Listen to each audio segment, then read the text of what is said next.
And the 4 residential units, by the time we finally get them inspected, the city inspector comes in and says, hey, we froze the permits on this 6 months ago.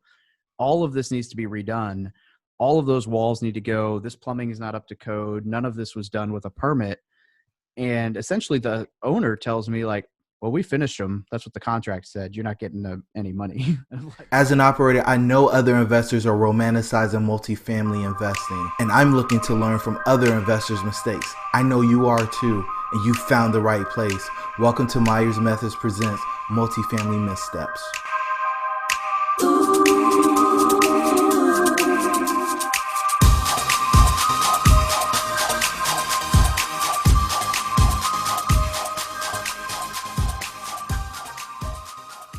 Hey everybody, and welcome to Myers Methods Presents Multifamily Missteps. I'm your host Jerome, and I've got the pleasure of having David Pere with me today. He's out in California, a service member. First of all, I just want to say thank you for your service, David. How are you? hey, I appreciate that, brother. I enjoy my job. I'm good. I'm about as good as anyone else could be who is locked in their house wondering what's going to happen next week. So it's been an interesting challenge. You know, it's like you talk about self-development and wanting more time to read, and then you get it and you're like, okay, how about a little bit less time to read? Maybe I can go outside sometime. Yeah, without a doubt. So you're out in Cali and you invest where? Give us the story in the background. Most of my investments are in Southwest Missouri, but I was just a general partner on 146 units in South Carolina, Columbia. And so that's where I'm at right now. When I was stationed in Hawaii, I partnered on a few single family flips, smaller stuff. Well, very expensive stuff, but smaller in terms of units. And then I house hack out here. I don't own the house, but I convinced someone to let me rent the place and then Airbnb bedrooms and sublet bedrooms. So I'm not completely living for free. I was living borderline for free until the city of Oceanside banned Airbnb for the time being. So now I am pretty vacant, pretty big house to be alone in. So it's, but I own individually, I'm under contract on a duplex right now. So that'll put me at 15 units. Individually, I've bought and sold another 40 or so. And then the syndication that we're in as well. So been around for about 4 years. You're rolling, man. So for anybody who's trying to use their salary as a service member as an excuse for not being able to get it done, you kind of blow that up, huh? That's the goal, man. Well, people look at their W-2 and they say, oh, I don't make any money. And they forget all the non-taxed benefits that we get that you can still use to invest with. So it's, I think it's a sad story when people say they don't make any money in the military. It's, you make plenty. Wow. All right. So we're going to talk about 2 different deals today. And the first is about a contractor. So walk me through what happened. Well, as I mentioned to you before, so I bought this house to flip. It was I paid a whopping $12,000 and some change for this house in cash, and it needed about 50 grand worth of work. So I would have been 50. Yeah, so I would have been about 62 all in, and the after repair value was somewhere between 100 and 110. So it seemed like a fairly decent. I was gonna fix it up, and depending on the length of the project, I was either gonna flip it or in a perfect world, I was going to do the Burr method and basically just rent it out and then refinance and pull my cash back out of it and roll it into another property. And my contractor is really good, but was super backed up, like 4 months, 5 months. So I had to look for someone else. And I asked a couple of buddies for referrals, and I think I asked 3 or 4 different people who are either wholesalers or house flippers, and 2 of them gave me the same guy. So I was like, okay, great. And so I had him and 1 or 2 other people walk through the property with me. His bid came out competitive with the others, and like I said, he was highly recommended. He seemed really nice. I was like, awesome, this is going to be great. And essentially, long story short, what happened is he overextended his business, imploded, and crumbled out from under himself. And I was the Peter that got robbed to pay Paul. So I'm getting pictures throughout this, hey, update here because I live, 2,000 miles away. My wife has gone by the property once or twice to look at it while she's bringing checks for draws, but she's not a contractor. She's not digging around. So she sees, the house it looked decent. But there were some very unforeseen issues. So I was getting some weird vibes, and and I went home and tried to look at the place, and it was like I was home for like one day for something totally unrelated, and it was like a Sunday. He wasn't able to meet me, so I didn't get to get inside, which is kind of weird. But about 2 weeks later, I got a text from him saying we were about a week from being finished. I'm like, okay, cool, this is awesome. And then 3 days later, he texts me and says that his subcontractor stole like $10,000 worth of materials out of the home. I'm like, well, that doesn't add up. If you were so close to being finished, why was there $10,000 worth of stuff just sitting around the house, like a whole pallet of wood flooring and appliances and stuff? And so something doesn't add up. And I asked him for, okay, great. Well, let me see receipts for everything that was stolen. And he's like, oh, well, my subcontractor paid for the materials and I don't have a receipt. And anyway, so something's very fishy about all this. And I start peeling the onion back and I'm like, this doesn't add up. So I fly home and I go in the house, and I mean, not only was it nowhere near a week from being finished, but I'm looking around and I'm like, okay, first off, drywall is supposed to be a 1/2 inch thick to 5/8 inch thick, depending on where it is in the house. And yours is not even 1/4 inch or like 3/8. So it's not up to code. And I'm like, wait a minute, you didn't put insulation behind the drywall on exterior walls in a state that can fluctuate 100 degrees throughout the year in temperatures. Like, oh yeah, well, and so anyway, so I start looking and I'm like, this whole house is, I mean, at one point there's a 2x4 holding up part of the subframe that's sitting on rock foundation, and it's not even a treated 2x4. And so the whole thing is just a total mess, right? We were going to pop the top and put a 3rd bedroom upstairs, and they ran the stairs into the middle of what would have been the bedroom so that it's like a horseshoe shape was left for what was the bedroom. So all this stuff, like pictures I've been getting, were very misleading, and just a whole mess of like they were doing stuff, but they weren't doing everything right behind it. And when all said and done, this guy had gotten about $40,000 of the $50,000 budget and maybe done $10,000 or $15,000 worth of work. Like everything else needed to either be redone or just hadn't been touched in the first place. And I ended up I basically fire sold the house 2 weeks ago, and I got half my money back. And the State Department, or not the State Department, the Attorney General's gonna probably end up going after his license and stuff to try to help him out, but which is a bummer because I really liked the guy at first, but yeah. So that's where it ended. Lots of lessons learned for things to do going forward. So, what could you have done to avoid that? Yeah, well, there's several things that I should have done. Number one being I should have had my property manager checking the place before every draw that I gave him. So I should have changed the billing structure to where I was doing. Ideally, I'll pay for materials, but if I'm not paying for materials, then I'll do the draws. Like no more than 60% of the payments will be done until the property is done, right? So I'll hold a big payment at the end instead of I was just kind of consistently giving him the money throughout like $5,000 every week or so. And I was having my wife go by with the checks, but like I said, she's not an expert. So I would have my property manager go by and inspect everything that was supposed to be done for that week and not release the check to him until it's done, or have it done by escrow and have the bank go by to validate that what he's saying was going to be done. So in essence, just not paying until I have somebody who knows what they're doing, look through every detail to make sure everything that was itemized on what was supposed to be done for that week is actually done. And I don't necessarily like this idea because I'm so far apart, or so I don't like the idea of micromanaging, but I'm going to have to do it going forward. I'm going to put a 360 camera up in the house and say, look, I know you don't like the fact that I'm watching you, but if you're not doing anything shady, it shouldn't bother you, and be able to see what's actually going on in the house. Those would probably be two of the biggest things that I would fix going forward, just to be able to ensure that what my contractor is doing is staying on schedule, it's done correctly, and that I actually know when people are or are not in the house, because I had some other issues that I found out later as far as the subcontractor basically was living in my house and having people over and claiming, I don't even know why you would claim that house was yours because it was a wreck, but apparently there was like a women's shelter across the street and he was using it as a dating pool. And kind of a mess. What? Yeah, it's crazy. I just like the more you peel the onion back, my neighbors are like, yeah, we saw this guy throwing parties in your house. And I'm like, oh my goodness.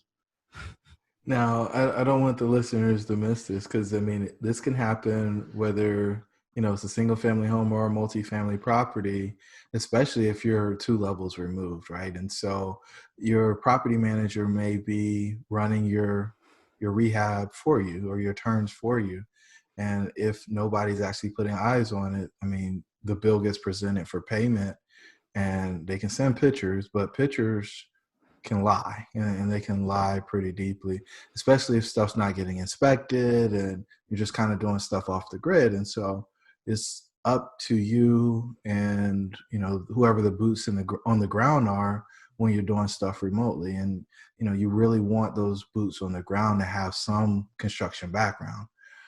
What was really interesting is you got a referral from 2 separate folks that you trust, and they recommended the same person. What did they say when you went back to them and asked them about their referral?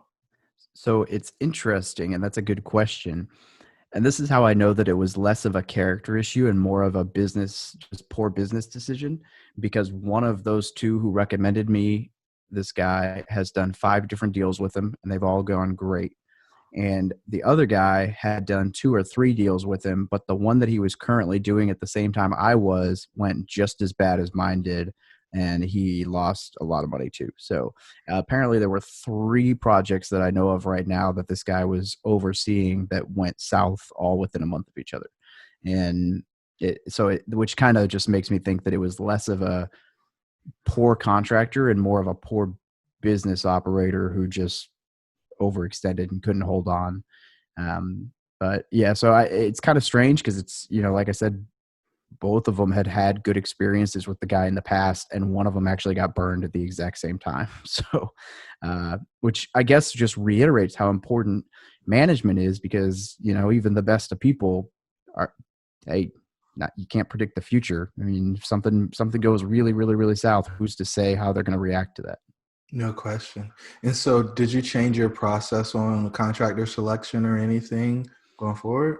Yeah, I mean, I'm definitely going to still go with referrals a decent amount, but uh, I'm going to, it's just going to be the amount of oversight that I put on contractors while utilizing them. So a much stricter contract and much less money. So maybe 25% of the labor up front, 25% at half, and then the other 50% hang until the end. So I'm going to give much less leeway with labor costs until the end, just because I need to ensure the work's actually being done before I'm paying for it. I think that's the best way to incentivize, is to say, yeah, this is all well and good, but until you're done, you're not getting the money that you want, because the contractor doesn't really care as much about, if they don't get material costs, they don't buy the materials. But if they don't get labor costs, well, that's now you're kind of messing with their wages. So I think that's the biggest trigger, is just to say, look, we're in this together, but I gotta I'm holding some of this back until I see that what you've done is satisfactory.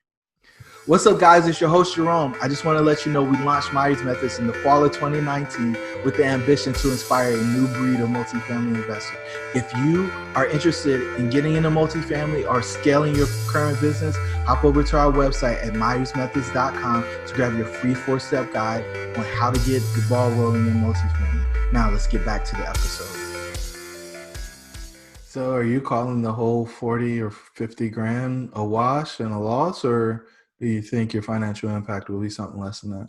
Yeah. So I just sold, and I think I broke 30. And so I was so I got, of the 40, whatever I paid on, I was 62 into it and I got 30 back. So once I sell the appliances, I'll be right, or return the appliances, which I did. I just haven't got the refund yet. I'll be right at $30,000 loss. I'm still in touch with the contractor. He seems to think he's going to be able to pay me back eventually. I don't really believe that he's in a situation to do that. And so I'm not going to count on that. So if not, it is what it is. I basically took the 30 grand and rolled under contract on a duplex that'll cash flow. So long term, I'll still be able to get all my money back. But just not as quick as I want, not as fast as I wanted to. So I'm going to roll it into the next property and we'll go from there. Are you still comfortable investing long distance? Oh, absolutely. Yeah. I mean, that was unit 14 of 13 that I had already done. So stuff happens, but well, 14 of, single family and duplexes that I already had or whatever. So, issues come up, but I mean, it wasn't, you adjust your systems, you adjust fire, and you keep pushing. Yeah. Perfect. Spoken like a true Marine. So let's jump over to the other deal.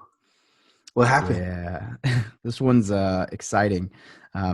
So this one I am currently in legal action on, trying to get my down payment back, essentially. So this is a 40-unit mixed-use building that was purchased in Southwest Missouri for 2.975 or 795, so just shy of $3 million.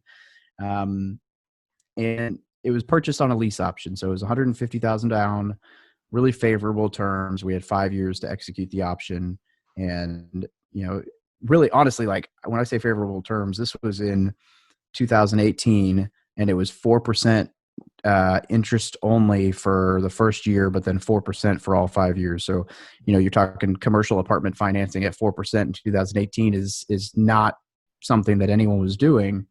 And I couldn't beat the terms. It cash flowed from day one, and everything seemed great. And what happened? Well, man, it's such a mess. There's a lot. This is a wild story. So I'll try not to get too involved in details. But so I took over the property, and within 3 weeks, I ended up firing my property manager. She was there. She seemed great. She put on a really great face when we met her. But like 2-3 weeks in, something seemed fishy, and I started digging into stuff myself and realized that she was not being quite as honest. So I fired her and brought in my normal property manager from about 40 minutes north, and reconfirmed a lot. So apparently when I bought this place, there were people who'd been living there for free, and she had been saying they were paying rent. And then when I met them, they said they were paying rent. And then when my new property manager comes in and is asking them face to face, they're literally like, oh yeah, we were just told that, if we went along with it or whatever, it would take you like 90 days to get rid of us and we could live here for free for 6 months. And so, that wasn't a large amount of tenants, but that was the kind of people that I was finding out that I had in this building, but I had no idea because my property manager had, at the time of acquisition, had said that they were good, and they said they were good. Find out later that there was a commission of sorts given to the property manager by the person I leased the building from, which is not necessarily legal and definitely incentivizes poor behavior. So I fire her, and next thing I know, this guy is hiring her and her handyman to do work around the building. And I'm like, hey, I don't want them in the building, like at all. What are you doing? And then it comes out that they were under an LLC for a lease that had been signed right before I took over that I didn't even know existed, for like a paintball place out in the parking lot. And so they were going to build a paintball place out in the parking lot, which honestly didn't sound terrible. This is in Branson, Missouri, which is kind of a wild west of, like, it's like old people Vegas. And so it's like anything goes kind of. And anyway, so like I find out that they're on a lease that I didn't know they were on. And now I'm like, okay, well, I got to deal with them, but I don't have to have them in the building. And so the guy I leased the building from is still hiring them to do work in the building. And every time they do something, it goes wrong. I mean, at one point I've got them on video cutting a wire in the ceiling on a security system. And they're like, oh, that wasn't us. I'm like, oh, well, here's the video, like security footage of you with scissors in the ceiling. Oh no, we were trying to fix it. The alarm went off while you were up there. Oh, we were fixing it. It's very fishy stuff. And one day, and the icing on all the cake is, and again, this is while I'm telling him, like, I have control of the asset. Stop hiring people to do work. Stop doing things in the building. What are you doing? And at one point, like on a Saturday, the doors into one of the commercial kitchens got dead bolted shut. Like I have a picture of a metal bar screwed into the wall, and my property manager had to crowbar her way into this kitchen.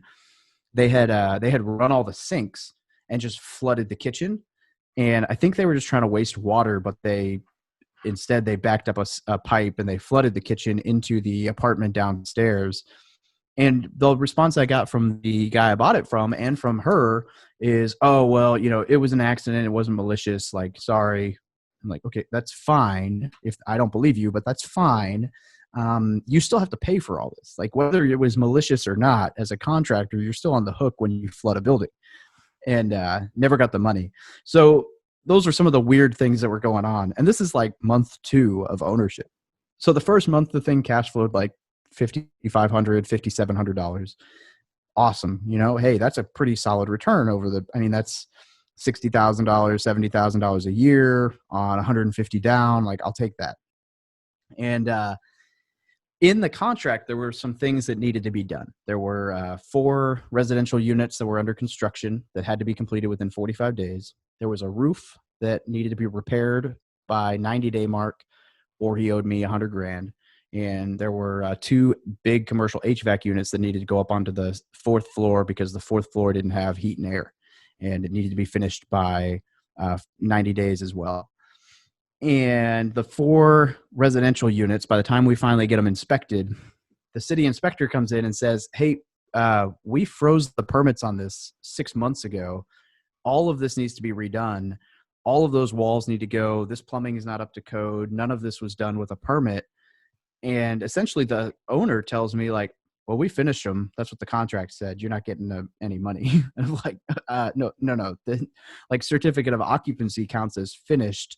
Building walls illegally does not count as finished. And even his architect was just laughing about it. And so then comes the 90-day mark. I'm still battling that.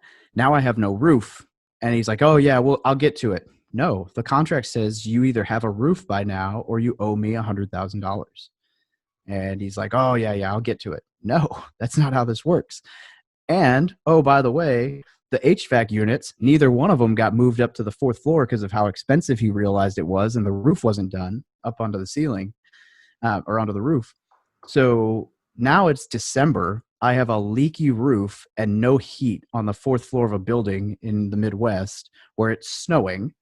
And I've got 2 commercial tenants, one being a wedding venue, who are just like, hey, screw you, middle finger, whatever, we're out.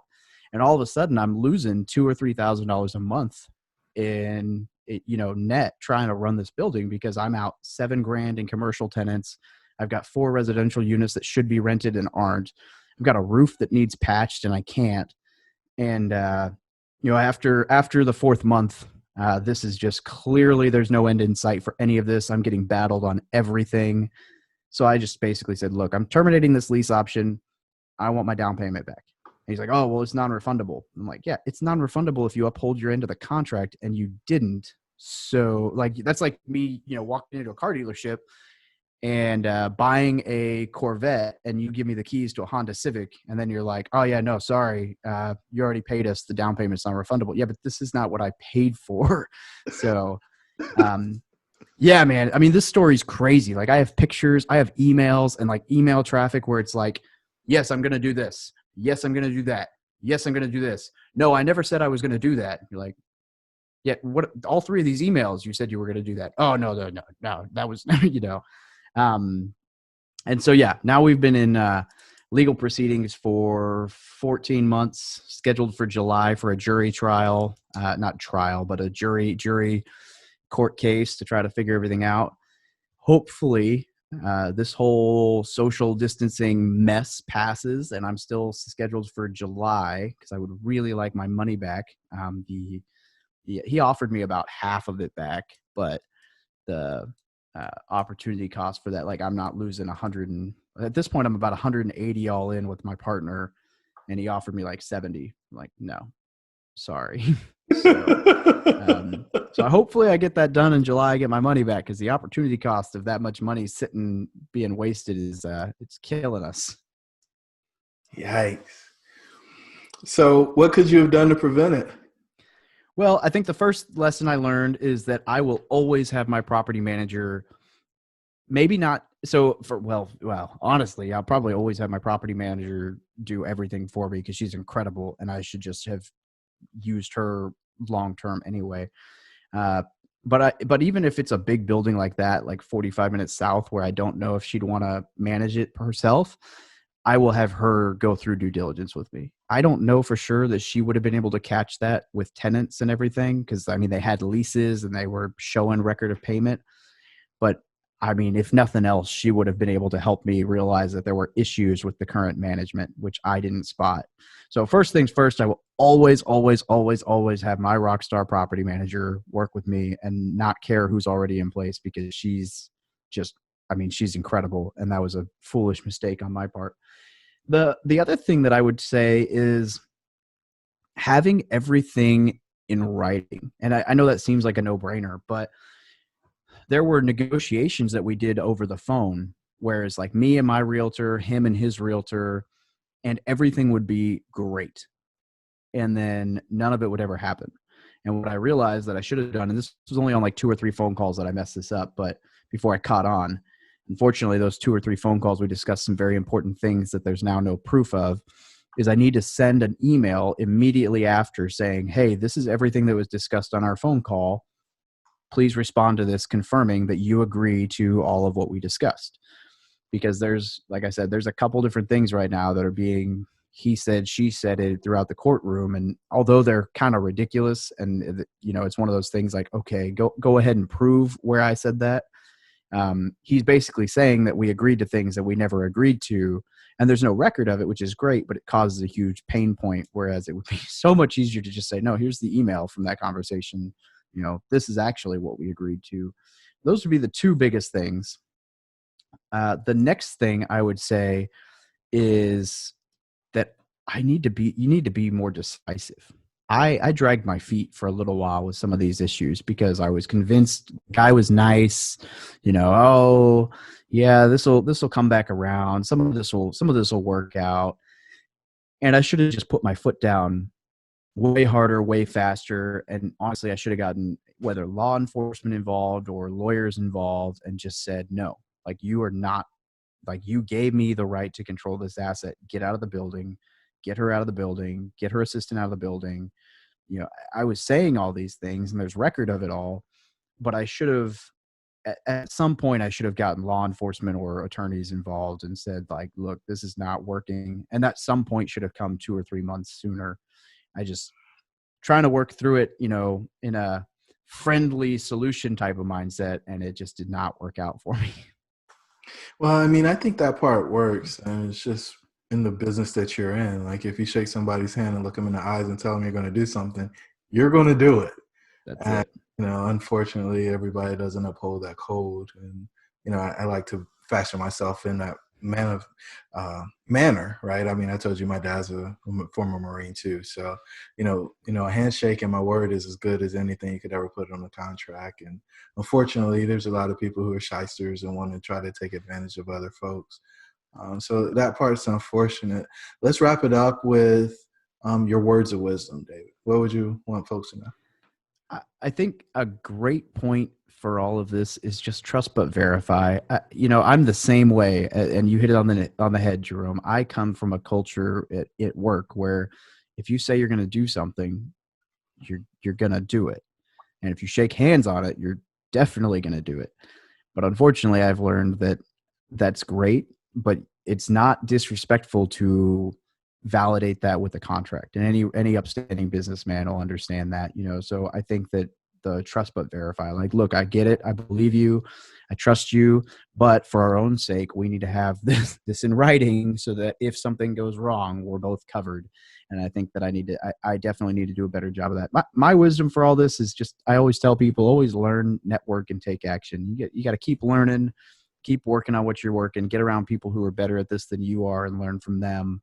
Network with people who are doing what you want to do, and then just keep pushing. You know, if you're going to make mistakes, whether it's in real estate, whether it's in your job, whether it's in whatever it is that you do, you're going to make mistakes.